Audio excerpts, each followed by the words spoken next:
শুভ সকাল সবাইকে আমন্ত্রণ জানাচ্ছি মেরিল মিল্ক সোপবার রাঙা সকাল অনুষ্ঠানে। আজকের দিনটি সকলের ভালো কাটুক এই শুভকামনা জানিয়ে রাঙা সকালের আয়োজন শুরু করছি। প্রতিদিনকার মতো সঙ্গে আছি আমি লাবণ্য এবং সেই সাথে রয়েছে আমি রোমান।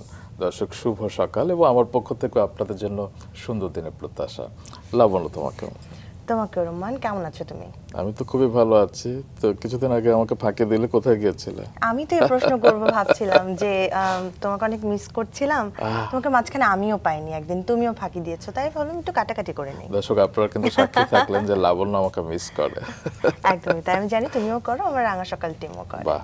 এবং আসলে আমি যখন রাঙা সকাল থেকে অন্য কাজে চলে যাই, কেন যেন রাঙা সকালের এই আবহাওয়াটা, এই সকালের মুহূর্তগুলো খুব মিস করি। এবং যখন রাঙা সকালের দিনটি শুরু হয় কিছু পজিটিভ কথাবার্তা দিয়ে, কিছু পজিটিভ মানুষের জীবন গল্প দিয়ে, জীবনটা আসলে অন্যরকম হয়ে যায়। কি বলো? একদমই তাই, একদম সত্যি বলেছো। চলো আজকে কে আছেন, কে আমাদের আজকে সকালটা রাঙিয়ে তুলবেন জানিয়ে দিই। চলো দর্শক, আজ আমাদের মাঝে প্রথম ঘন্টায় রয়েছেন উদ্যোক্তা মনির হোসেন। চলুন শুরুতে তাকে স্বাগত জানাই। শুভ সকাল। শুভ সকাল। কেমন আছেন? আলহামদুলিল্লাহ ভালো আছি, আপনারা ভালো আছেন? আমরা তো ভালো আছি। শুরুতে একটু খুনসুটি করলাম। হ্যাঁ, আমাদের সকালটি তো খুব সুন্দরভাবে শুরু হয়, কারণ এখানে প্রতিদিন নতুন নতুন অতিথি আসেন, সবার আলাদা আলাদা গল্প। তো আজকে আপনার গল্প আমরা আবিষ্কার করব। আপনার জীবনের সকালটা, মানে একদম ছোটবেলাটা কেমন ছিল? হ্যাঁ, ছোটবেলা আসলে আমি তো সর্ব উত্তরের জেলা পঞ্চগড়ে আমার জন্ম 1983-তে, এবং একটি বিশেষ দিনে। এবং একটি বিশেষ দিনে। হ্যাঁ, এটা আমার মা বা বাবা ম্যাক্সিমাম টাইমই বলে যে আমি যখন হই সকালবেলা, ঠিক তখন মাইকে ওই যে আপনার 21শে ফেব্রুয়ারি গান হচ্ছিল। তো এটা প্রায় বলে যখন আমার বার্থডে টাইম হয়, তখন আব্বু এই জিনিসটাকে আবার মনে করিয়ে দেয়। তো হ্যাঁ, অফকোর্স এটা একটা বিশেষ দিন, 21শে ফেব্রুয়ারি।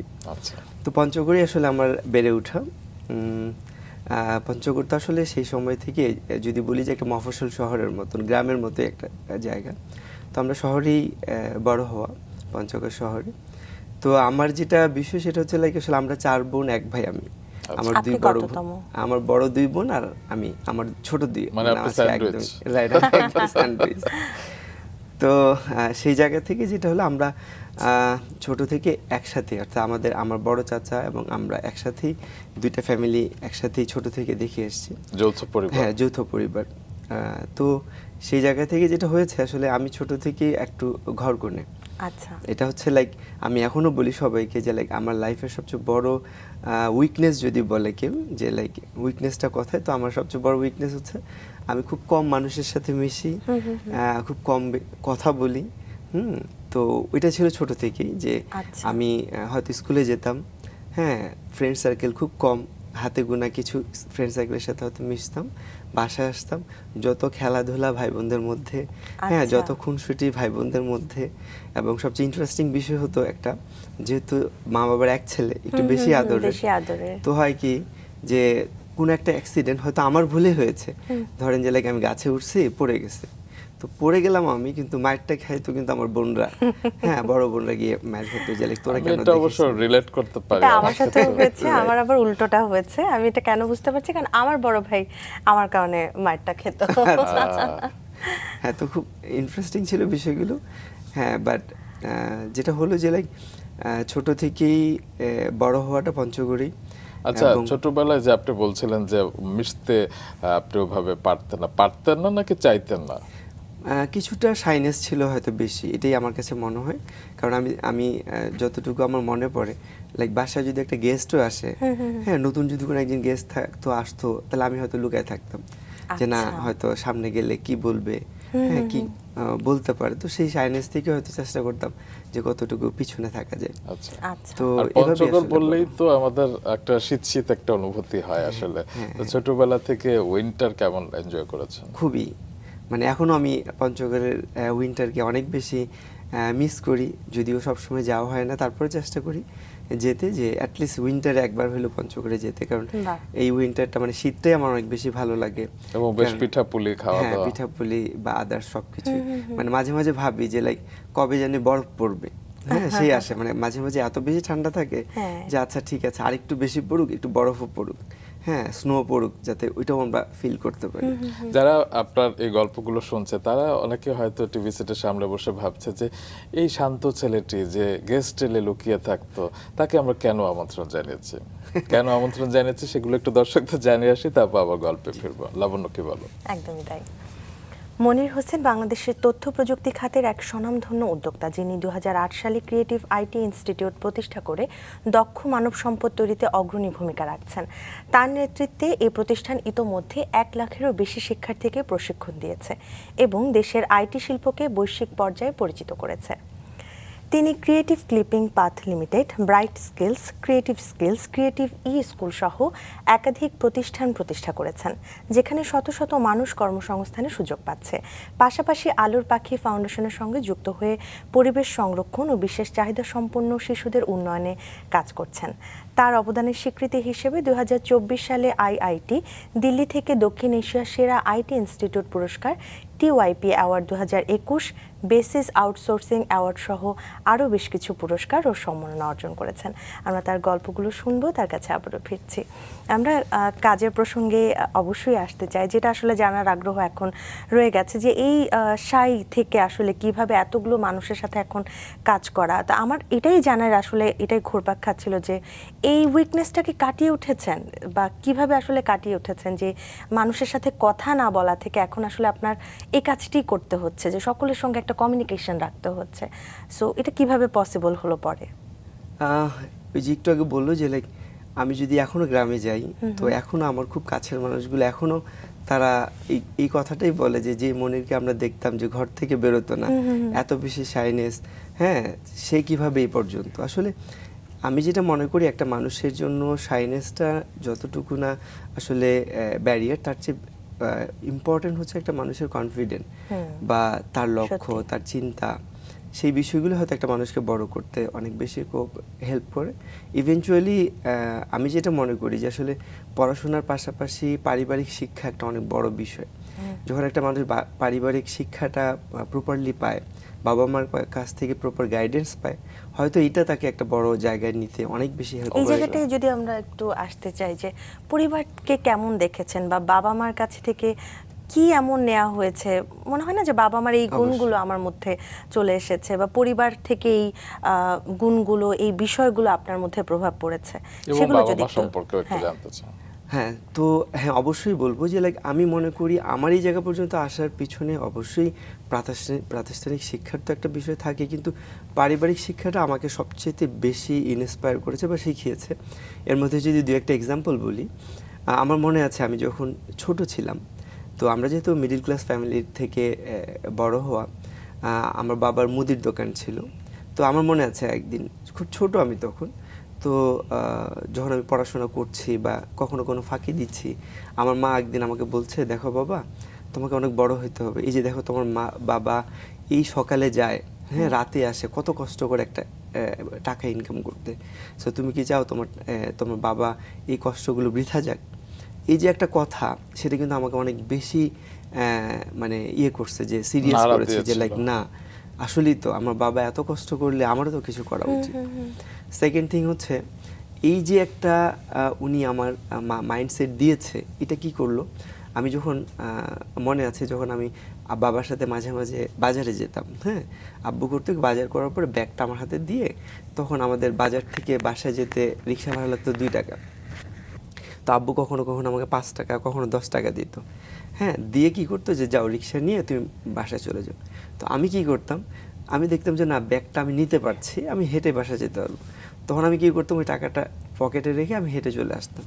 আসলে এই মাইন্ডসেটটা কেন হয়েছে, ওই যে মা শিখিয়েছে, বাবার অনেক কষ্টের অর্জন, বাবা অনেক অনেক কষ্ট করে আসলে একটা পয়সা অর্জন করে, ওই ফিল্ডে কিন্তু আমার মধ্যে স্টাবলিশড হয়েছে, যে জন্য সেই পার্টটা কিন্তু আমি করতে পেরেছি। তারপরে যেটা হলো যে আব্বা যেটা করতো, সকালে যেত দোকানে, আসতো রাতে। তো আব্বা যেটা করতো, ম্যাক্সিমাম টাইমে বাসায় বলে রাখতো আম্মাকে যে ওদেরকে খাবার দিবে না, আমি এসে আমরা সবাই একসাথে খাবো। এটা সবসময় হতো না, কিন্তু প্রায় সময় হতো। এটা উনি যেটা করতো সেটা হচ্ছে, সবাইকে একসাথে বসে উনি নানা রকম পরামর্শ দিত আমাদের, কিভাবে চলতে হবে, কি করা উচিত, কি করা উচিত না, ভালো কি খারাপ কি। এর মধ্যে একটা কথা উনি বলতো আমাকে প্রায় সময়, সেটা বলতেছে, দেখো বাবা, তুমি আমাদের এক ছেলে, কখনো মাথায় রাখবা না যে লাইক তুমি বড় হলে তোমার জন্য তোমার বাবা কিছু রেখে যাবে। তোমার বাবা তোমার পড়াশোনার জন্য যতটুকু লাগবে প্রয়োজনে রক্ত বিক্রি করে তোমাকে পড়াশোনা করাবে, কিন্তু তুমি কখনো এক্সপেক্ট করবে না তোমার বাবার কাছ থেকে এর বাইরে তুমি কিছু পাবা। তো এটা আমাকে কি করেছে সবসময়, এই জায়গাটা আমাকে যেটা শিখিয়েছে যে না, তার মানে আমাকে আমারটা করতে হবে, এনিহাও আমাকে এস্টাবলিশড হতে হবে। এই যে কথাগুলো, এগুলো কিন্তু অনেক বেশি আমাকে ডে বাই ডে কনফিডেন্ট দিয়েছে, কিছু করার তাগিদ তৈরি করেছে। জি, তার আগে কি আপনি পড়াশোনায় ভালো ছিলেন? পড়াশোনায় মানে সব সময় আমি মানে মানে অ্যাভারেজ ছিলাম। হ্যাঁ, বলবো না খুব ভালো বা খুব খারাপ, বাট হ্যাঁ অ্যাভারেজ লেভেলে ছিলাম। তো সেভাবেই পড়াশোনা করে আসা। আমার মনে আছে এসএসসিতে আমরা ভাই বোন, পিঠাপিঠি যে ভাই বোন, আমার ইমিডিয়েট বড় বোন আর আমি এক ক্লাসেই পড়তাম। তো আমরা এসএসসি পরীক্ষা দিয়ে যেদিন আমাদের রেজাল্ট বেরোলো, আমরা দুজনই ফার্স্ট ডিভিশনে লেটার নিয়ে পাশ করলাম। সেদিন ফার্স্ট টাইম আব্বু দোকান থেকে দৌড়ে এসে আমাদেরকে জড়ায় ধরে, যেটা আমার লাইফের সবচেয়ে মানে ভালো ফিলিংস ছিল, যে না আসলে একটা ভালো কাজ করলে বাবা মা কতটুকু আনন্দ হয় বা আনন্দ পায়। তো এই বিষয়গুলো না, ছোট ছোট বিষয়গুলো একটা মানুষকে বড় হতে অনেক বড়ভাবে হেল্প করে। ঠিক আছে, ছোটবেলায় কি হতে চেয়েছিলেন আপনি? ছোটবেলায় আসলে আমি বলতাম যে আমি আসলে কি করব। তো সেই জায়গা থেকে একদিন আমার মনে আছে যে আব্বুকে আমি জিজ্ঞেস করতেছিলাম যে আসলে কোনটা ভালো, সরকারি জব নাকি প্রাইভেট। তা আব্বা বললো যে প্রাইভেট জব ভালো। তো বললাম কেন, সরকারি চাকরিতে তো অনেক টাকা পয়সা, অনেক মানে অর্থ সম্পদ সবাই করে, তাহলে তুমি আমাকে কেন বলছো প্রাইভেট? তো বলছে না, সরকারি চাকরিতে যারা আসলে সরকারি চাকরি তোমাকে এই জন্য বলছি, সরকারি চাকরিতে বেতনটা কম, কিন্তু যারা আসলে অনেক বেশি অর্থ সম্পদ করে তাদেরকে হয়তো অন্য উপায় অবলম্বন করতে হয়। আচ্ছা। তো বললাম তাই? তো বললাম যে তাহলে তুমি যেটা করতে পারো, প্রাইভেট জব করলে যেটা সুবিধা, তুমি তোমার বেস্ট এফোর্ট দিলে তুমি সবচেয়ে বেস্ট আউটকামটা পাবা। আমার বাবার সেই সময়ের কথা, যখন আমি এটা লাইক ক্লাস 9-10-এ পড়ি, সেই সময় তখন থেকে আমার একটা মাইন্ডসেট ছিল যে না, তাহলে জব করলে সরকারি না, আমি যেখানে আমার বেস্ট এফোর্ট দিলে আমি তার রেজাল্ট আমি পাবো, আমি সেখানে নিজেকে ইনভলভ করব। তো সেভাবে তৈরি হওয়া। কিন্তু এই জায়গাটা একটা সময় এসে মাইন্ডসেট চেঞ্জ হয়। আমি যখন এইচএসসিতে পড়ি, তখন যেটা হলো আমার বাবার আবার বাদের ব্যথা থাকে। বাদের ব্যথা হলে উনি সারা রাত ঘুমাতে পারে না। তো না ঘুমালে হয় কি, উনি সকালে একটু লেটে উঠে। তো আমাদের দোকান আছে, কর্মচারী আছে, সেই কর্মচারী প্রতিদিন সকালে চলে যায়, সে যে দোকান খুলে। তো একদিন আব্বু বললো যে তুমি এক কাজ করো, তোমার যেহেতু কলেজ 11টায় শুরু হয়, তুমি বেটার সকালে গিয়ে একটু দোকানে বসো। ভালো, আমি দোকানে গিয়ে সকালে বসা শুরু করলাম। তো দোকানে যখন বসা শুরু করলাম, তখন আমি ফার্স্ট একটা জিনিস রিয়ালাইজ করলাম যে বিজনেসটা আসলে কি। আচ্ছা। তখন আমার কাছে বিজনেসটা মনে হলো যে বিজনেস সবচেয়ে সহজ বিষয়। আমি যখন দোকানে বসা শুরু করলাম, তখন গিয়ে আমি ফার্স্ট রিয়ালাইজ করলাম যে বিজনেসটা আসলে কি। তো সেটা কীরকম, আমি সকালে যেহেতু অল্প সময় বসতাম, তখন আমি দেখলাম যে বিজনেসটা হচ্ছে এমন একটা বিষয়, একটা মানুষকে একটা ভালো প্রোডাক্ট বা একটা ভালো সার্ভিস দেয়া, অ্যান্ড তার সাথে একটা ভালো রিলেশনস, এর বাইরে কিছুই নেই। অর্থাৎ আমার কাছে যখন একটা কাস্টমার আসছে, তাকে যদি আমি স্যাটিসফাইড করতে পারি প্রোডাক্ট অ্যান্ড তার সাথে একটা ভালো রিলেশনস করে, তাহলে যেটা হবে, সেই কাস্টমারটা আমার কাছে বারবার আসবে অ্যান্ড সে আবার অন্য কেউ রেফার করবে। আচ্ছা। তো তার মানে কি হলো, বিজনেস তো খুব ইজি অ্যান্ড ইন্টারেস্টিং বিষয়। যদিও আমি কমিউনিকেশনে খুব উইক ছিলাম বা কারোর সাথে মিশতে অপছন্দ করতাম, তখন গিয়ে ফার্স্ট শুরু হলো যে না, আসলে মানুষের সাথে মিশলে অনেক কিছু শেখা যায়, মানুষের সাথে মিশলে ভালো লাগে। তো তারপরে গিয়ে আমি আস্তে আস্তে দোকানে বসা শুরু করলাম। তো বাই দিস টাইম আব্বু দেখতেছে, বুঝতেছে, বাট আব্বা কখনোই চায়নি যে আমি বিজনেসে ইনভলভ হই। আচ্ছা। অ্যান্ড হয়তো এটা ওনার এই কারণে উনি আমাকে বলতো বিজনেস ভালো না, তুমি লাইফে জব করবা। এটা বলার পিছনের কারণটা হয়তো উনি ওনার জায়গা থেকে বিজনেসকে যেভাবে দেখেছে, যেহেতু উনি খুব বেশি সফল হয়নি ওই জায়গাটাতে, সেজন্য হয়তো ওনার জায়গা থেকে উনি যে মানুষগুলোর সাথে মিশেছে, ওনার পার্সপেক্টিভ থেকে উনি বলছে বিজনেস ভালো না। বাট আমার কাছে আমার রিয়েলাইজেশন যে না, বিজনেস অনেক সহজ এন্ড অনেক মজার। সেটা আপনার কলেজ জীবনে এই অনুধাবনটা হয়েছে। তো আপনি চুপচাপ শান্ত ছিলেন বলে, আর বিজনেসে কিছু ঝুঁকি থাকে, বাবা হয়তো চায়নি যে একমাত্র ছেলে সেই ঝুঁকির মধ্যে পড়ুক, একটা নিরাপদ একটা চাকরি, একটা সেফ সাইডে থাকুক আর কি। কিন্তু তারপরে আপনি কিভাবে, তারপরে যেটা হলো, এই যে বিজনেসের মানে প্রসেসটা যখন আমি বোঝা শুরু করলাম, অ্যান্ড এই ইনপুটগুলো আরও ভালো পেলাম। আমার বড় বোনের হাজব্যান্ড, আমার বড় দুলা ভাই, উনিও বিজনেস করে। তো ওনার কাছ থেকে দেখার চেষ্টা করলাম, উনি বিজনেসে বেশ মানে পঞ্চগড়ের একজন রিনাউন্ড বিজনেসম্যান। তো ওনাকে দেখতাম, উনিও খুব অনেস্ট অ্যান্ড উনি যে বিজনেস রিস্কগুলো নিত, দেখা গেল যে একটা বিজনেস করতে যাচ্ছে, হয়তো একজনকে কমিটমেন্ট দিয়েছে যে লাইক আমি এই প্রোডাক্টটা এই প্রাইসে আপনাকে সেল করব, কিন্তু পরক্ষণে দেখা গেলো ওই প্রোডাক্টের প্রাইস বেড়ে গেল, এরপরও উনি আগের যে কমিটমেন্টের জায়গা, সেই কমিটমেন্টের জায়গা থেকে সেই প্রোডাক্টটাকে সেল করছে। তো আমি জিজ্ঞেস করলাম যে আচ্ছা আপনি তো চাইলে এটা না দিয়ে আপনি তো আরও ভালো প্রাইসে সেল করতে পারতেন। তখন উনি আমাকে বলছে না, কমিটমেন্ট, বিজনেস এমন একটা বিষয় যেখানে তুমি যে কমিটমেন্ট দিচ্ছ সেই কমিটমেন্টে থাকাটা সবচেয়ে ইম্পর্টেন্ট। আচ্ছা, শিখলাম। তারপর উনি যখন বড় বড় লস খাচ্ছে, মানে লস হচ্ছে ওনার বিজনেসে, তারপরে উনি অনেক বেশি স্ট্রং থাকছে, তখন শিখলাম যেন বিজনেসে চ্যালেঞ্জ নেওয়া একটা ইম্পর্টেন্ট বিষয়।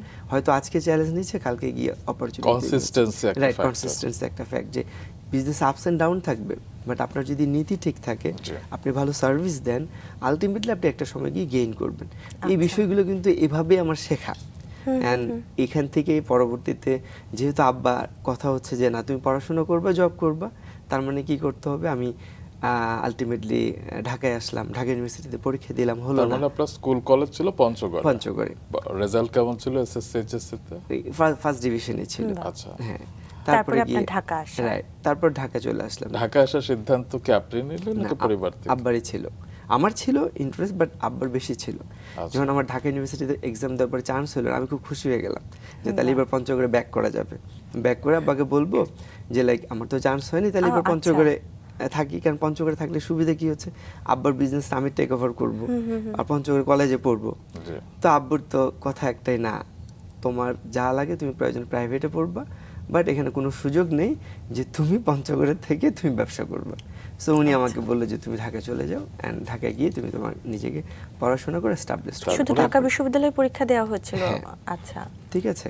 তো তারপরে না, এর আগে রাজশাহী ইউনিভার্সিটি দিয়েছি, ওখানে আমরা ওয়েটিংয়ে ছিলাম। আচ্ছা। আবার রাজশাহী ইউনিভার্সিটিতে আমার ভালো লাগেনি কেন, রাজশাহী ইউনিভার্সিটিতে যখন আমি 17 দিন ছিলাম, আমি আমার এক ফ্রেন্ড খুব ক্লোজ, ও আর আমি একদম ছোট থেকে স্কুল কলেজ, তারপর রাজশাহী ইউনিভার্সিটির পরীক্ষা দেওয়া, 17 দিন থাকা, তখন আমার একটা ফিল হয়েছে আমি একটু প্র্যাকটিক্যাল সব জায়গাতে। আচ্ছা। 17 যখন রাজশাহীতে যখন ছিলাম, রাজশাহী ইউনিভার্সিটি, তখন আমার কাছে মনে হলো রাজশাহীতে থাকা পড়া আর আমার পঞ্চগড়ে থাকা পড়ার মধ্যে কোনো পার্থক্য নেই, শুধু একটা পার্থক্য যে হ্যাঁ আমি একটা ইউনিভার্সিটিতে পড়ছি।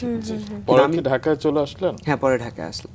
পরে আসার পরে যেটা হলো, পরবর্তীতে যেহেতু আমি ঢাকায় আসলাম, আসার পরে প্রাইভেট ইউনিভার্সিটির একটা বিষয় আসলো যেটা খুব বেশি এক্সপেন্সিভ। তারপরে চেষ্টা করলাম যে কিভাবে পড়াশোনা করা যায়। তারপর একটা ইউনিভার্সিটিতে ভর্তি হওয়ার পরে 2003 সাল চললো, অ্যান্ড 4 সালে গিয়ে আমি রিয়েলাইজ করলাম যে আসলে বাসা থেকে যে টাকাটা আনা হয়, এটা আসলে কিছুটা হলেও আমার ফ্যামিলির জন্য বার্ডেন। এমনিতে আপনার কোন বিশ্ববিদ্যালয়ে? এটা এশিয়ান ইউনিভার্সিটি, আচ্ছা, আর কোন কোন বিভাগ? সাবজেক্টে? মার্কেটিং, বিবিএ মার্কেটিং এ আচ্ছা। বেসিক্যালি পড়া।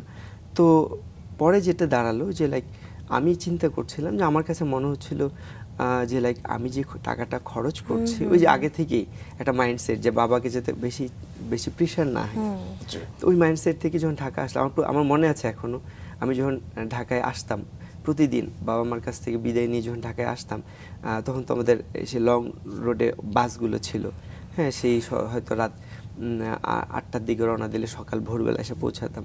তো যেটা হলো যে যখনই বাসে উঠতাম, পুরো রাস্তাটা শুধু মানে চিন্তা করতাম যে কিভাবে আমার বাবার প্রেশারটা কমানো যায়, কারণ আমি এক ছেলে। তো এই যে প্রতি মাসে একটা খরচ, উনি ঢাকায় থাকা, তখনও কিন্তু প্রায় 10-12 হাজার টাকা একটা খরচ মান্থলি। সো আমি ফিল করতাম যে এটা আমার বাবার জন্য অনেক বড় বার্ডেন, কিভাবে এটাকে রিজলভ করা যায়। তো যেটা হলো যে ঢাকায় আসার পরে মোস্ট অফ দ্য ফ্রেন্ড আমার যারা ঢাকায় এসছে, তো সবাইকে দেখতাম সবাই টিউশনি করাতো। আচ্ছা। তো টিউশনি করায় ইনকাম করা, হ্যাঁ এটা একটা সোর্স অ্যান্ড ভালো হতে পারে। আমি একটু যেহেতু বলছিলাম যে আসলে সবসময় জায়গাগুলোতে একটু পিছনে থাকা, অর্থাৎ আমি যেহেতু মানুষের সাথে এঙ্গেজ হতাম কম, আবার স্টুডেন্ট হিসেবে খুব একটা ভালো না, কখনো সাহস করতাম না যে আচ্ছা আমি টিউশনি করাবো। তার মধ্যেও একটা টিউশনি শুরু করলাম।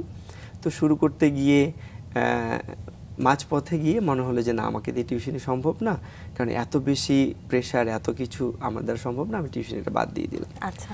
তো এরপরে গিয়ে আসলে অল্টারনেটিভ যে কী করা যায়, কি করলে বেসিক্যালি একটা আর্নিং সোর্স তৈরি করা যাবে, কি করলে একটা কিছু করা যাবে। তো এখানে একটা কথা বলতে ভুলে গেছি, সেটা হচ্ছে আমি যখন এসএসসি পাস করলাম, তারপরে আব্বা যেটা করলো, আমাদের বাসার পাশে একটা কম্পিউটার ট্রেনিং সেন্টার ছিল, তো ওখানে আমাদেরকে বেসিক কম্পিউটারে ভর্তি করে দিল আমি আমার বোনকে। তো ওইটা খুব আমার লাইফের সবচেয়ে যদি টার্নিং পয়েন্টের একটা পার্ট থাকে ওই কম্পিউটার ট্রেনিংটা সেই সময়। কারণ আমরা এখন কিন্তু দেখি যে এখনও বাচ্চারা কিন্তু এসএসসি এইচএসসি পড়ার পর অনেকেই কিন্তু এই কম্পিউটারের সাথে নিজেকে ইনভলভ করা খুব একটা করে না। তো আমার এটাও একটা আব্বার অবদান যে উনি সবসময় চায় যে মানে সবসময় আপ টু ডেট থেকে কিভাবে বাচ্চাদের রেডি করা যায়। তো তখন কম্পিউটার শিখেছিলাম। তো এই কম্পিউটার শেখার পরে কম্পিউটারের প্রতি একটা ঝোঁক সবসময় ছিল।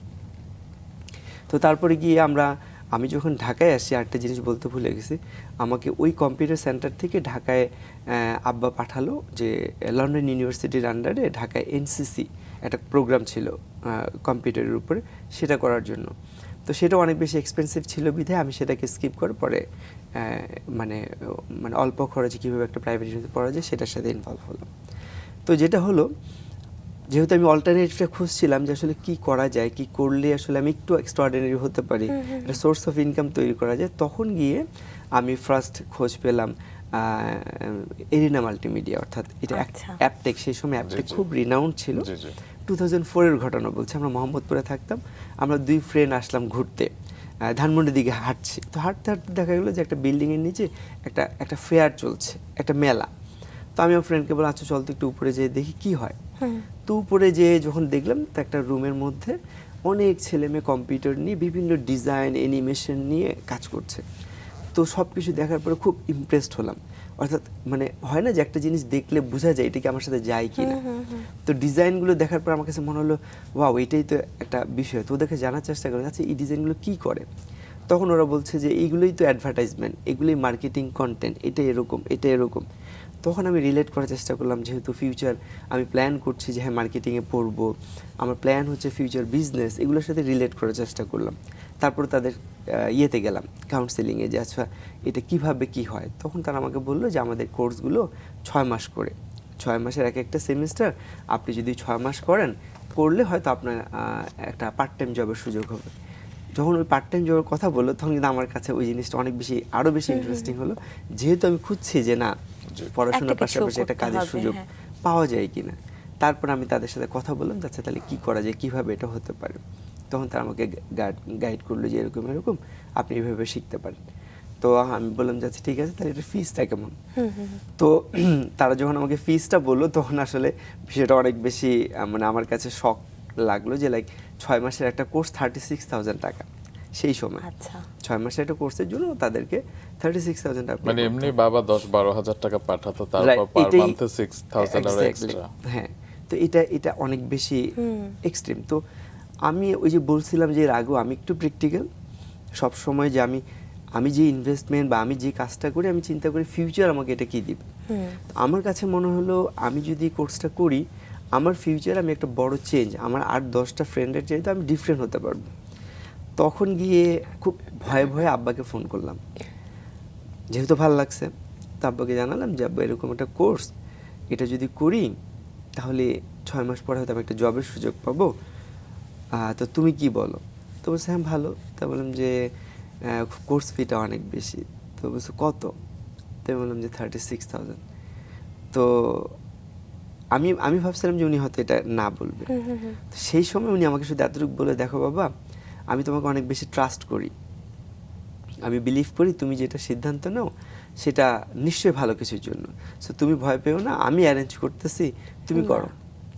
তো আসলে এটা না একটা অনেক বড় প্রাপ্তি বাবা মার কাছ থেকে। বাবা মা যখন একটা সন্তানকে ট্রাস্ট করে এটা কিন্তু তখন একটা বাচ্চার জন্য লায়াবিলিটিস হয়ে যায়। সেদিন যদি আব্বা আমাকে ট্রাস্ট না করতো তাহলে হয়তো বা আমি ফ্লেক্সিবল হয়ে যেতাম, হ্যাঁ আচ্ছা ঠিক আছে আব্বু তো মানেনি, ঠিক আছে আমি এখন যা ইচ্ছা তা করি। তখন উনি যখন বললো আচ্ছা ঠিক আছে, তারপর আমি কোর্সে এনরোল হলাম। হ্যাঁ, পড়াশোনার পাশাপাশি স্কিল ডেভেলপমেন্ট শুরু করলাম। তো স্কিল ডেভেলপমেন্ট করতে গিয়ে ফার্স্ট যে ধাক্কাটা আরেকটা খেলাম সেটা হচ্ছে তখন ছিল যে 15টা করে একটা ব্যাচে 15 জন স্টুডেন্টস বসতো অ্যান্ড ওখানে শেখাতো তারা। তারপর সবাই বাসায় চলে যেত, যে বাসায় প্র্যাকটিস করতে হতো। আপনার কম্পিউটার এখন আমার বাসায় কম্পিউটার নেই, সবচেয়ে বড় চ্যালেঞ্জে পড়ে গেলাম। ম্যাচে থাকি, কম্পিউটার নেই, এবার কম্পিউটার মানতে আরো 1 লাখ টাকা। এখন এটা তো খুব চ্যালেঞ্জিং হয়ে গেল, আগে বুঝিনি। পরে কি করবে এই সাহস তার বাবাকে করা যায় না। তখন করলাম কি ক্লাসে বসে নোট করতাম, যা টিচার বলতো নোট করতাম। তারপরে ওই ম্যাচে থাকতাম আমরা, ওখানে গিয়ে পড়াশোনার শেষে গিয়ে তারপরে সাদা কাগজ কলম নিয়ে বসতাম, নোট নিয়ে বসতাম, বসে যেহেতু ডিজাইনের কোর্স ছিল আমি কি করতাম, যা দিত অ্যাসাইনমেন্ট ওগুলো আমি হাতে আঁকতাম আগে। ধরেন লেটস একটা লোগোর কাজ দিয়েছে, আমি লোগোটা স্কেচ করতাম, অনেকগুলো স্কেচ করার পরে ওদের ওখানে গেলে একদিন এক্সট্রা ক্লাসের অর্থাৎ ল্যাবের একটা ফ্যাসিলিটিস ছিল, ওখানে গিয়ে তখন আমরা প্র্যাকটিস করতাম, করে ওই কাজটাকে অ্যাডপ্ট করার চেষ্টা করতাম। তো এইভাবে 6 মাস পার করে মোটামুটি একটা স্টেজে এসেছি। তো বাই দিস টাইম আমাদের যে ফ্রেন্ডরা আছে আমরা প্রায় 15 জন, ওরা মিলে আমরা সিদ্ধান্ত নিলাম যে লাইক আমরা কিছু করতে পারি কি না। হ্যাঁ, তো তখন ওই ফার্স্ট সেমিস্টারে হয়নি, আবার পার্ট টাইম জবের জন্য যখন গেলাম যে আমরা তো 6 মাস শেষ হয়েছে, এখন কিছু করা যায় কিনা, তখন যিনি আমাকে কাউন্সিলিং করেছিল উনি তখন আমাকে বলছেন যে মনি সাহেব আপনি তো শিখেছেন ঠিক আছে, বাট আপনি কি আসলে ভালো কিছু পারেন? তো বললাম যে না স্যার আমি তো আসলে পারি না। বলছে না পারলে কি আসলে জব দেওয়া সম্ভব? তখন আমি বললাম যে না আসলে তো সেটা ঠিক। বলছে আপনি এক কাজ করেন, আমাদের আরেকটা সেমিস্টার শেষ করেন। এখন আমি পড়ে গেছি আরেকটা বড় দ্বিধা, যে এখন আমার করণীয়টা কি। মানে আমি তো আসলে চাপের মুখে এমন একটা পর্যায়ে আসলাম, তখন গিয়ে আমি যেটা করলাম যে আসলে কি করণীয়, তখন ওরা আমাকে সেকেন্ড সেমিস্টারে গিয়ে আরেকটা স্পেশাল ডিসকাউন্ট দেয় যে তারপর আপনি করেন, তারপরে এটা আবার বাবাকে জানানো, আবারও অ্যারেঞ্জমেন্ট করা, আরেকটি সেমিস্টার করা, তারপরে কি হলো? এরপরে গিয়ে যেটা হলো যে আমরা ফ্রেন্ডরা মিলে, আমরা 7 জন ফ্রেন্ড মিলে আমরা ফার্স্ট একটা স্টার্ট আপ রান করার চেষ্টা করলাম। ওরা 7 জন? হ্যাঁ, ওরা 7 জন। এটা ছিল বাটা সিগন্যাল মোড়ের ভোজ্য তেলের গুলিতে। আচ্ছা। তো এখানে আমরা স্টার্ট করলাম যে আসলে আমরা নিজেরা কিছু করতে পারি কিনা, একটা অ্যাডভার্টাইজিং ফার্ম হিসেবে, একটা এজেন্সি হিসেবে আমরা বিভিন্ন প্রতিষ্ঠানের অ্যাডভার্টাইজিংয়ের কাজগুলো করব। তো সেটা আমার জন্য একটা ভালো মাইলেজ ছিল, কারণ আমরা টিম ওয়ার্ক করা যখন শুরু করলাম তখন আমরা অনেক কিছু শিখছিলাম, একজন আরেকজনকে কোঅপারেট করছে। হ্যাঁ, এবং আমার মনে হয় 7 জনের মধ্যে আমি সবচেয়ে কম পারা স্টুডেন্ট ছিলাম, মানে ফ্রেন্ড ছিলাম যে লাইক আমি সবচেয়ে কম পারি। তো তারপর সবাই মিলে কাজ করছি, এটা সেটা কাজ করছি, বাট বাই দিস টাইম আমাকে যেখান থেকে আমি শিখছি, হ্যাঁ, ওখানেই আমাকে জবের অফার করলো। ওখানে আমাকে জবের অফার করলো যে লাইক আপনি এক কাজ করেন এরিনাতেই। আচ্ছা, ঠিক আছে, ওখানে জবের অফার করলো। তো আমি সবার সাথে পরামর্শ করলাম, তো ভাবলাম যে না, যেহেতু আমরা একটা এজেন্সি শুরু করেছি, তো আমি যেই স্যার আমাকে বললো, তো আমি স্যার বললো স্যার এখনই না। তো আমরা কাজ করছি বাই দিস টাইম 6 মাস পরে স্যার আবার আমাকে অ্যাপ্রোচ করলো যে মনির আপনি এক কাজ করেন, আপনি জয়েন করেন। তখন গিয়ে ফার্স্ট ফ্রেন্ডদের সাথে কথা বললাম, তারা বলছে যে কর, ভালো হবে। পরে গিয়ে বাবাকে বললাম, আব্বাকে বললাম যে আব্বা কী করবো, এখানে তো এখন আমার পড়াশোনা শেষ হয়নি, তো যদি এটা করি এখানে বেতন তো অনেক কম, ওরা আমাকে ল্যাব অ্যাসিস্ট্যান্ট হিসেবে নিতে আছে, শুধু 2,500 টাকা বেতন দিতে আছে, আমি কী করব। তখন আব্বা যেটা বললো যে দেখো আসলে টাকার চেয়ে ইম্পর্টেন্ট হচ্ছে তোমার শেখাটা, তুমি একটা মাল্টিন্যাশনাল কোম্পানিতে জয়েন করবা, এখানে শিখবা, এই শেখাটা তোমাকে অনেক দূর নেবে, সো আমার মনে হয় তুমি জয়েন করো। এই বাবার কথা মতো তারপর আমি এখানে জয়েন করলাম। এই শুরু হলো ফার্স্ট জবের, লাইক লাইফে কখনো ইন্টারভিউ দিতে হয়নি, ইন্টারভিউ ছাড়া ফার্স্ট জব, অ্যান্ড এটাই লাস্ট জব। এটা নিয়ে কন্টিনিউ করছিলাম। তো আমি বেসিক্যালি মানে কি বলছে training profession, as a mentor, as a teacher, as a trainer, এই প্রফেশনটাকে খুব অপছন্দ করতাম। অ্যান্ড অপছন্দ করার কারণে কিন্তু আমি টিউশনই করাতাম না, অপছন্দ করার কারণে আমি সবসময় অ্যাভয়েড করতাম, কেন যে নিজেই কম পারি আরেকজনকে শেখাবো কি। আচ্ছা। তো পরে আমি যখন জয়েন করলাম, জয়েন করার পরে যখন আমি শেখানো শুরু করলাম, তখন আমি একটা রিয়েলাইজেশন আমার মধ্যে আসলো যে না, কাউকে শেখানোর মধ্যে যেই মানে আনন্দ, হ্যাঁ, কাউকে শিখিয়ে যে আনন্দ পাওয়া যায়, এটা মনে হয় দুনিয়ার কোনো কিছুতেই নেই।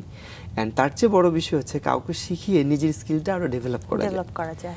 তো খুবই কাউকে শেখাবার পর তার যখন উন্নতি হয়, সে যখন কিছু করতে পারে, সেটা আমার নিজের অর্জন, সেটা অল্প পারি আর যাই হোক, যে আমার শিক্ষাটা তার আরেকজনের মধ্যে দিচ্ছে। যে প্রফেশনটা আমার লাইফের সবচেয়ে অপছন্দের ছিল, সেই প্রফেশনটাই আমার লাইফে সবচেয়ে পছন্দের হলো, আর আমি এটাকে সবচেয়ে বেশি অনার করি। তো তারপরে শুরু হলো, এভাবে চলছে। অ্যান্ড বাই দিস টাইম আমি 2007 থেকে বাংলাদেশ কম্পিউটার কাউন্সিলে ওখানে পার্ট টাইম মেন্টর হিসেবে ক্লাস নেওয়া শুরু করলাম। ওখানে যে পোস্ট গ্রাজুয়েশনের ক্লাসগুলো শুরু করলাম, ডিপ্লোমার ক্লাসগুলো ওখানে নেওয়া শুরু করলাম। অ্যান্ড চলছে এবার চলতে 2008-এর দিকে গিয়ে, যেহেতু যে প্রতিষ্ঠানে জব করছিলাম এটা কাইন্ড অফ ওনারা ক্লোজিং পর্যায়ে চলে আসছিল, যে ওনারা এটা কন্টিনিউ করবে না।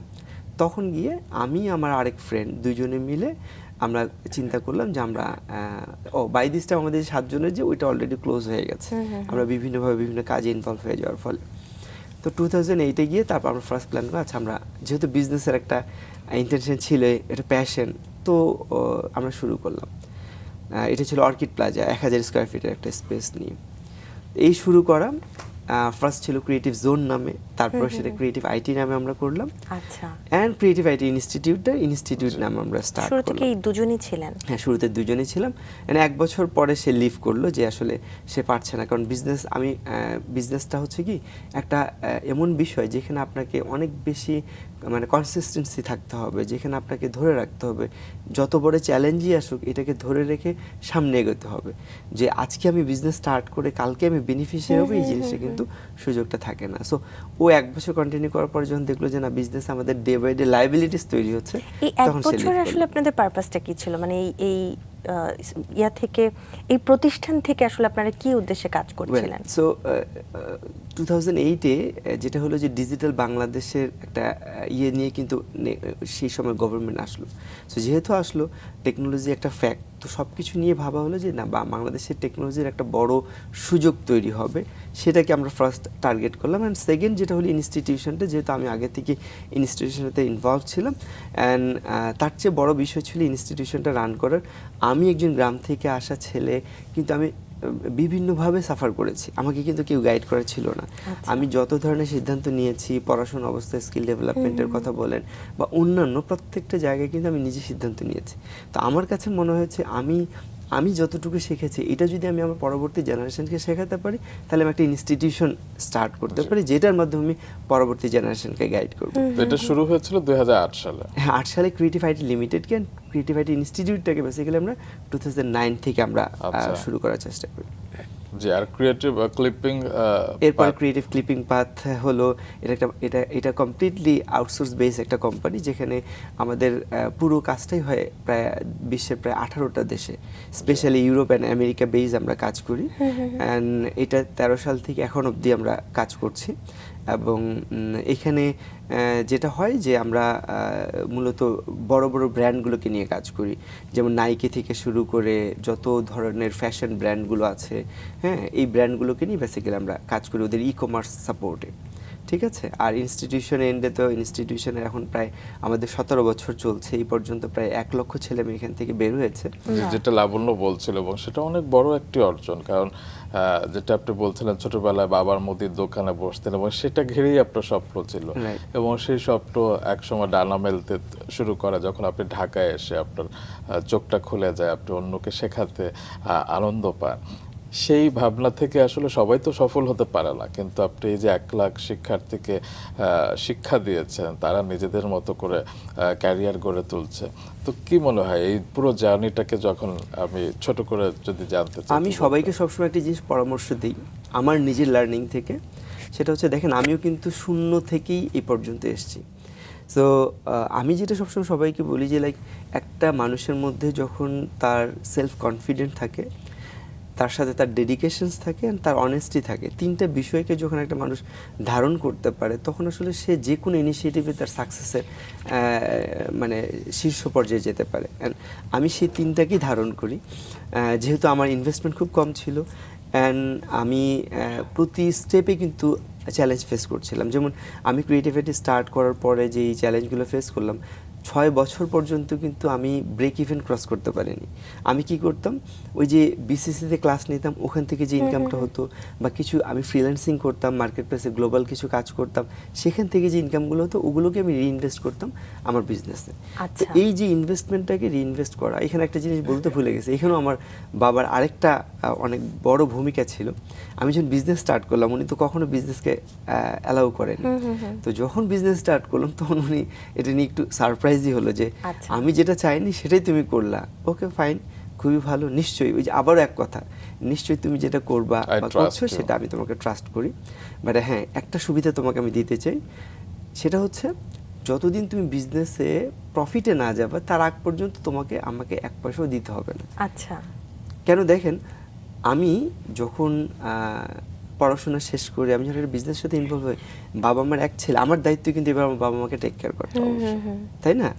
যখন টেক কেয়ার করার দায়িত্ব আসলো, তখন আমার বাবা মা আমাকে সাহস দিচ্ছে যে ঠিক আছে, তুমি যতদিন না এস্টাবলিশ হো ততদিন আমরা আমাদেরটা করছি, তুমি তোমারটা করো। এরই নাম বাবা মা।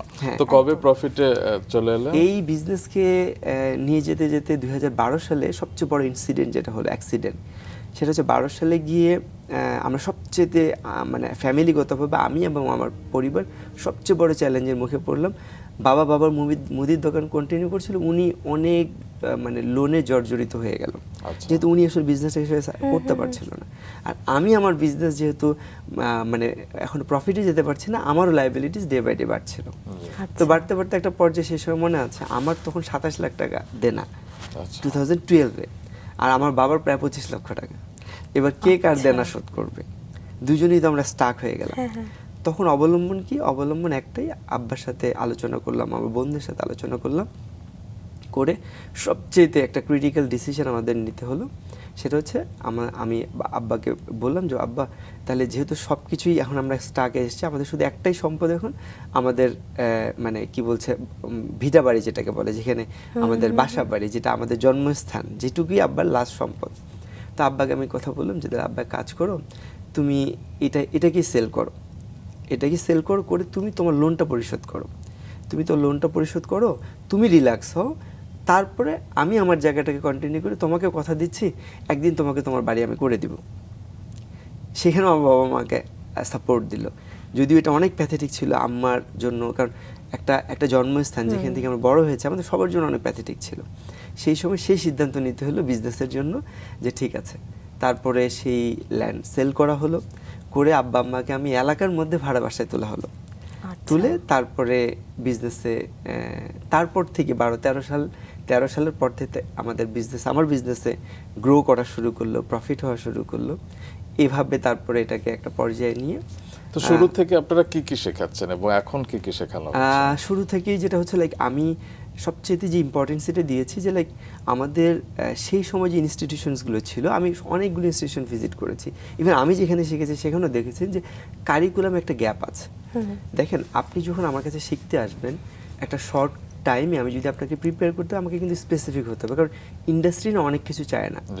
তো ইন্ডাস্ট্রি যখন অনেক কিছু চায় না, আপনি যখন সিলেবাসে অনেক কিছু রাখবেন, আপনি হয়তো অনেক কিছু এসে শিখবেন, কিন্তু আপনি কোনো কিছুতে মাস্টার হবেন না, অ্যাপ্লাই করতে পারবো না। তো আমরা কারিকুলাম একটা বড় চেঞ্জ এনে আমরা কি করলাম, আমরা first graphic design, web design, 3D animation, যেইগুলোতে আমি নিজে এক্সপার্ট ছিলাম, সেই কোর্সগুলোকে লার্ন করলাম।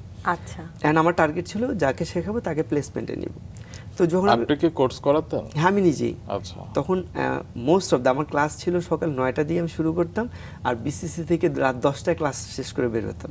আচ্ছা। হ্যাঁ, মানে কন্টিনিউ ক্লাস নিতাম। আমি বিসিসিতে চলে যেতাম 5টার দিকে চলে যেতাম, হ্যাঁ বিকেল, তারপর এখানে কাউকে বুঝিয়ে দিয়ে ওখানে চলে, ওখান থেকে ক্লাস শেষ করে আসতাম। তো যেটা হলো এভাবে কন্টিনিউ করছি। তো যে বিষয়টা হলো যে সবসময় মাথায় রাখতাম যে কীভাবে একটা স্টুডেন্টসকে প্রপারলি গাইড করা যায়, এবং এখানে গিয়ে একটা চ্যালেঞ্জ ফেস করলাম যে লোকাল মার্কেটে আসলে জবের সুযোগটা তখন খুব বেশি ভালো হয়নি। তখন ফার্স্ট টাইম আমি প্ল্যান করলাম যে আচ্ছা কাজ করি, যেহেতু আমি নিজেও ফ্রিল্যান্সিং করি, আমরা টিম ওয়াইজও করছি, তাহলে ওয়াই নট যে সিলেবাসের মধ্যে ফ্রিল্যান্সিংটাকে ইনক্লুড করি। কি হবে, ধরেন একটা ছেলে আমার এখানে ওয়েব ডিজাইন শিখলো, ওকে আমি মার্কেটে কীভাবে কাজ করা যায় সেটা আমি শেখাই দেবো। তাতে করে সে যখন ওয়েব ডিজাইনটা শেষ করলো এবং পাশাপাশি যখন মার্কেটে কাজ করার সুযোগটা সে তৈরি করলো, তখন আর লোকাল মার্কেটে জব খোঁজার তার প্রয়োজন হলো না। তখন সে গ্লোবাল মার্কেটে, তখন ওডেক্স ছিল, তখন 99 ডিজাইন ছিল, মানে আউটসোর্সিং এ আপনারা হেল্প করছিলেন। এক্স্যাক্টলি। তখন যে একটা রেভুলেশন আসলো যে ছেলেমেয়েরা লোকাল মার্কেটের চাইতে ইন্টারন্যাশনাল মার্কেটে বেশ এঙ্গেজমেন্ট হলো, অ্যান্ড সেই ফ্রিল্যান্সিং বাংলাদেশে ফার্স্ট সিলেবাসে ইনক্লুড করে আমরাই পরিচিত করাই। একটু শুনি, ক্রিয়েটিভ আইটিতে যে আপনারা যাত্রা শুরু করেছিলেন, পরবর্তীতে প্রফিটের মুখ দেখতে শুরু করেছিলেন, বাবাকে কি পরে বাড়ি করে দিয়েছিলেন?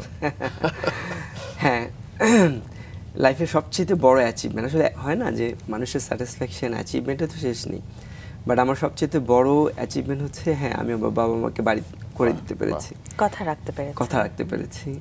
2023 সালে আমি মানে আমার বাবা মাকে বাড়িতে তুলেছি, অ্যান্ড এখন তার ওই বাড়িতেই আছে প্রায় 10 বছর পর। হ্যাঁ, প্রায় 10 বছর পরে গিয়ে করে দিতে পেরেছি। এটা আসলে অন্যরকম স্যাটিসফ্যাকশন। আসলে স্বপ্ন বড় দেখতে চাইলে আসলে স্বপ্নকে ছোঁয়া যায়, আকাশ ছোঁয়া যায়। আপনাকে দেখে আমরা বুঝতে পারছি। আমরা একটু স্কিল ডেভেলপমেন্ট নিয়ে একটু শুনি। অনেকেই যারা একটু শিখতে চায় কিন্তু জানে না আসলে কোথায় যাবে, কিভাবে যাবে, আপনি একটু বিস্তারিত বলুন আমাদেরকে।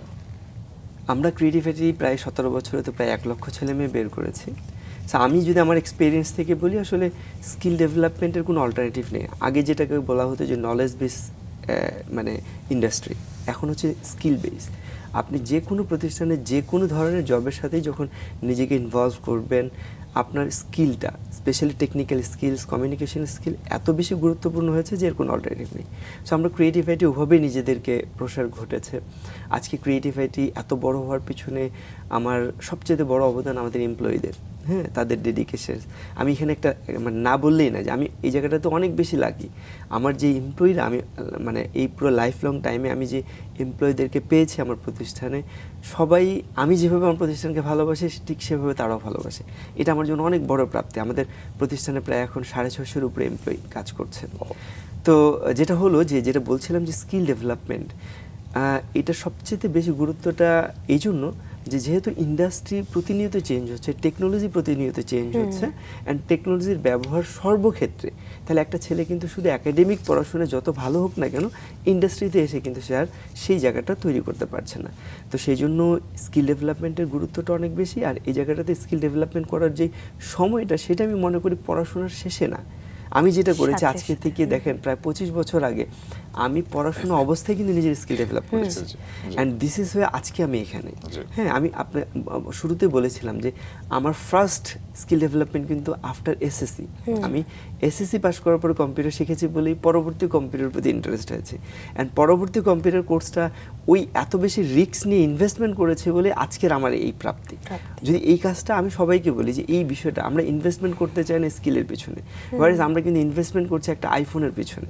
দেখেন, একটা আইফোন আমাকে যা দিবে তার চেয়ে তো অনেক বেশি গুণ কিন্তু আমার একটা স্কিল আমাকে দিবে। ওয়ারেজ আমি কিন্তু একটা আইফোনের পিছনে ইনভেস্ট করতে ইন্টারেস্ট হচ্ছে, আমি একটা সোশ্যাল মিডিয়ায় সময় দিতে ইনভেস্ট করছি, কিন্তু স্কিল ডেভেলপমেন্ট আমি করছি না। সো ফার্স্ট হচ্ছে মাইন্ডসেটটা চেঞ্জ করতে হবে।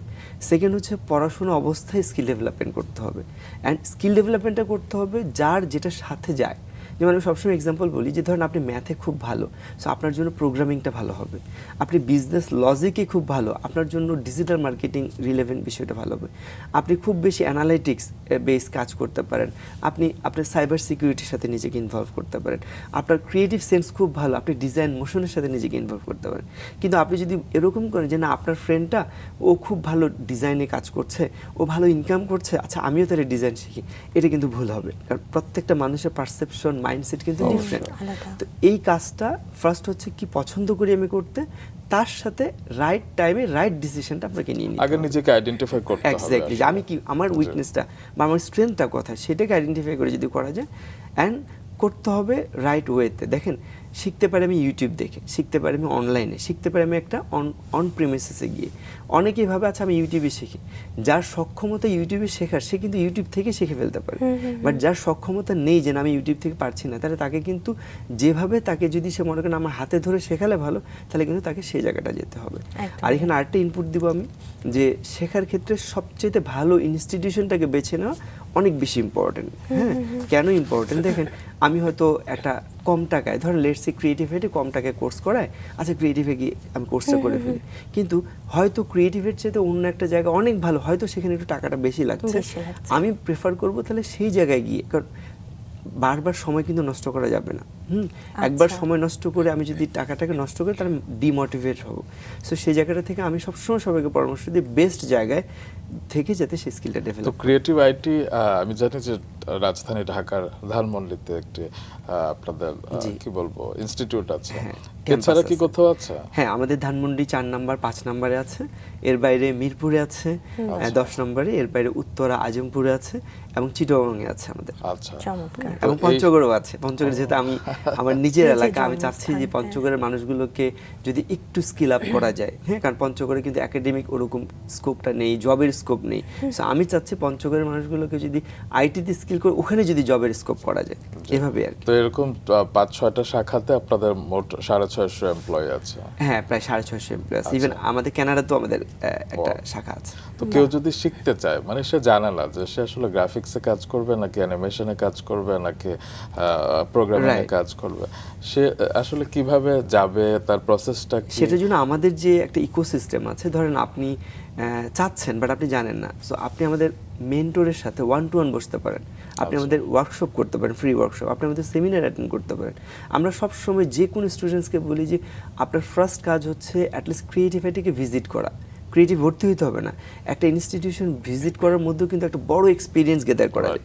ওখানে গেলেন, আপনি ঘুরলেন, পুরো বিষয়টা এনভায়রনমেন্টটা দেখলেন, আপনি একজন এক্সপার্টের সাথে বসে গেলেন, ওই এক্সপার্ট আপনাকে কমপ্লিটলি গাইড করবে যে লাইক আপনি কোন ধরনের, আপনার মাইন্ডসেট কেমন, তাহলে আপনার কোনটা করা উচিত একদম কাগজে কলমে আপনাকে বুঝিয়ে দিবে। এরপর আপনি ডিসিশন নিলে সেটা যে ক্রিয়েটিভিটি থেকে করতে হবে এরকম না, বাট আপনি রাইট ডিসিশনে যান। আমরা সবসময় এটাকে প্রায়োরিটি দিই। অনেক কর্মজীবী নারী রয়েছে যারা হচ্ছে গিয়ে হয়তো সংসারে সময় দিচ্ছে কিংবা বাচ্চাদের সময় দিচ্ছে, তাদের জন্য কি কোনো বিশেষ কোনো ব্যবস্থা রয়েছে? হ্যাঁ, অবশ্যই। আমাদের যেমন আমরা একদম শুরু থেকে 2013 সালে আমি ফার্স্ট যখন মেয়েদের ইনভলভমেন্টটা কম ছিল, 2013 সালে আমি নিজে পোস্টার লাগিয়ে বেরিয়েছি মেয়েদেরকে স্কলারশিপের মাধ্যমে আইটিতে স্কিল করাবো।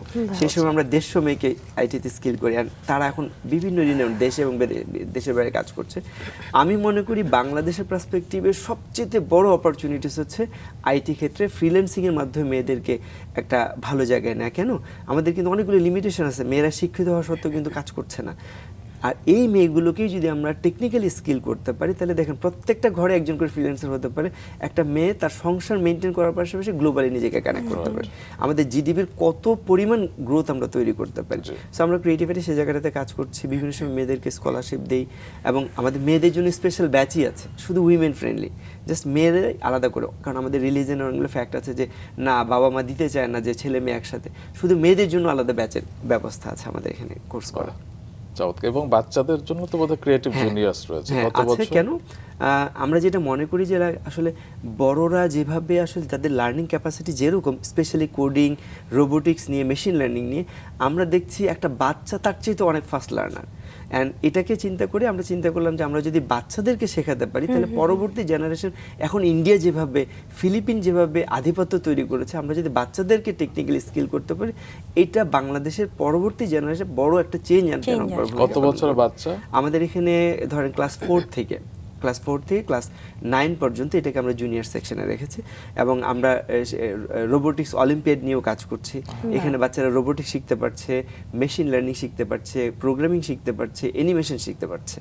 এবং এর বাইরে কিন্তু আমরা স্পেশাল ডেভ এন্ড ডাম নিয়েও কাজ করি, যারা শ্রবণ প্রতিবন্ধী, তাদেরকে নিয়ে আমরা কাজ করি। আমরা তাদেরকে ডিজাইনের উপরে কাজ করি, তাদেরকে আমরা, আমাদের কোম্পানিতে কিন্তু প্রায় এখন 12-13 জন ছেলে মেয়ে কাজ করছে যারা ডেভ এন্ড ডাম।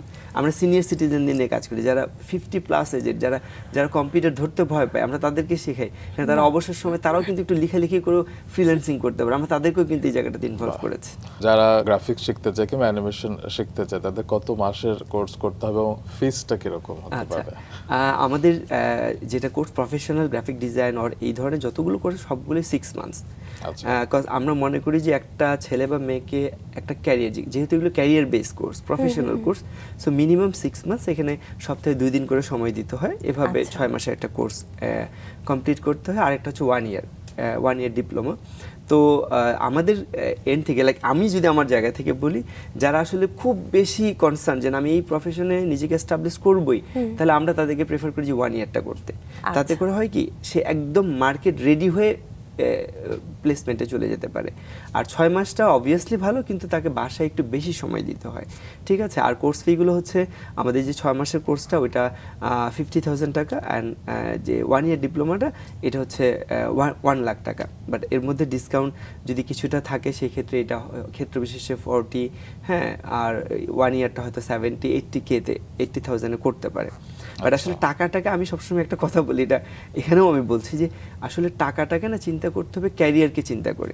আপনি যদি ক্রিয়েটিভ একটা কোর্স করতে আসেন এভাবে যে না একটা কোর্স করলাম, একটা সার্টিফিকেট, তাহলে আমি মনে করি যে ক্রিয়েটিভ আসার প্রয়োজন, যেটা আপনি শুরুতে ভেবেছিলেন যে আমি একটা ইনভেস্ট করব, সেটা আমাকে রিটার্ন, যেটা আমি আমার লাইফে করে আসছি আজকে থেকে প্রায় 25 বছর আগে। যে লাইক আমি সেই সময় যে ইনভেস্টমেন্টটা করেছি, আমি ওই পারপাসে করেছি যে এটা আমার লাইফ ইনভেস্টমেন্ট। লাইক আমি একটা বিজনেস করতে চাইলে যেভাবে ইনভেস্টমেন্ট করি, সেই ইনভেস্টমেন্টটা করে আমি কিন্তু আজকে এই জায়গায়। এখন আমার জানবার হচ্ছে আপনি বাড়িতে কতটা সময় ইনভেস্ট করেন, মানে আপনার বর্তমান পরিবার নিয়ে একটু জানতে চাই। আমি খুব বেশি মানে ফ্যামিলি সেন্ট্রিক, লাইক আমি আমার বিজনেসের পাশাপাশি পুরো সময়টাই আমি খুব বেশি পছন্দ করি আমার পরিবারকে দিতে, আমার বাচ্চা কাচ্চাকে দিতে। অ্যান্ড এই জন্য অনেকেই বলে, আমার ফ্রেন্ডরাই বলে তোকে খুঁজে পাই না, তোকে ফোনে পাই না, ঠিক আছে। তো আমার কি হয়, আমি যখন অফিসে থাকি, অফিসের কাজ নিয়ে খুব বেশি ব্যস্ততার মধ্যে, কারণ খুব বেশি কনসেন্ট্রেট থাকি আমার অফিসকে, কারণ এটা আমার একটা বাচ্চার মতন। এরপরে আমি কখন বাসায় যাব, আর বাসায় গেলে কখন আমি আমার ফ্যামিলিকে টাইম দেবো সেটা নিয়ে খুব বেশি কনসার্ন থাকি। তো এটা আমার দুর্বলতা, অনেক বেশি উইকনেস। আর এই জন্য এই যে বললাম আমার লাইফের সবচেয়ে বড় উইকনেস হচ্ছে আমি আমি খুব কম মানুষের সাথে মিশি, আমার ফ্রেন্ড সার্কেল, আমার পরিচিতি খুব ও কম। মানে আপনি এখনো স্টিল আমি মনে করি যে এটাই আমার সবচেয়ে বড় উইকনেস। তো ইদানিং তো আমাদের অনেকের সাথে মিশতে হয়, মানে ডিজিটাল ওয়ার্ল্ডে ঢুকলে কিংবা সবকিছুতে একটা এআই বলে একটা ব্যাপার চলে আসে, এবং সবকিছুতে এআই, সেটা যেমন ভীতিকর অনেক ক্ষেত্রে, আবার অনেক সময় সুখকর। হ্যাঁ। তো এআই বিষয়ে কি প্রশিক্ষণ দিয়ে থাকেন আপনারা? হ্যাঁ, অবশ্যই এআই নিয়ে আমাদের প্রত্যেকটা সিলেবাসে এআই নিয়ে ইনক্লুডেড আছে। ধরেন আপনি যখন ডিজাইন করছেন, ডিজাইনের সাথে এআই এর কিন্তু ব্যবহার আছে। আপনি যখন প্রোগ্রামিং শিখছেন, প্রোগ্রামিং এআই এর ব্যবহার আছে। আপনি মার্কেটিং শিখছেন। সো আমরা কি করেছি, প্রত্যেকটা কারিকুলামের মধ্যে এআই কে ইনক্লুডেড করেছি, যাতে করে ওই অ্যাডভান্টেজটা সবাই পায়। এবং শুধু সেটাই না, যদি আপনি এআই নিজে ডেভেলপ করতে চান, সেই জন্য আমাদের মেশিন লার্নিং কোর্স আছে, যে মেশিন লার্নিং এর মাধ্যমে আপনি এআই কিভাবে নিজেই তৈরি করতে পারেন সেই কোর্সও কিন্তু আমরা রেখেছি। আমরা রোবোটিক্স নিয়েও কোর্স রেখেছি, ঠিক আছে? কারণ আমাদেরকে কিন্তু পরবর্তী ইন্ডাস্ট্রিতে ফাইট দিতে হবে, আর সেজন্য আমাদের যে কোর্সগুলো আই থিঙ্ক যে এটা অনেক বেশি ভ্যালু অ্যাড করবে। কি লাবণ্য, ইচ্ছে হচ্ছে একদমই তাই। আমি তো মনে মনে ভাবছিলাম আসলে কোর্সটি করে ফেলবো কিনা, সাথে তোমাকেও নিব ভাবছি। আমরা একেবারে শেষের দিকে চলে এসেছি, খুব চমৎকার একটি সময় কাটিয়েছি, অনেক কিছু আসলে আজকে শিখতে পেরেছি, জানতে পেরেছি। আমাদেরকে সময় দেওয়ার জন্য আপনাকে অনেক অনেক ধন্যবাদ। আপনাদেরকে অনেক বেশি ধন্যবাদ। ভালো থাকবেন।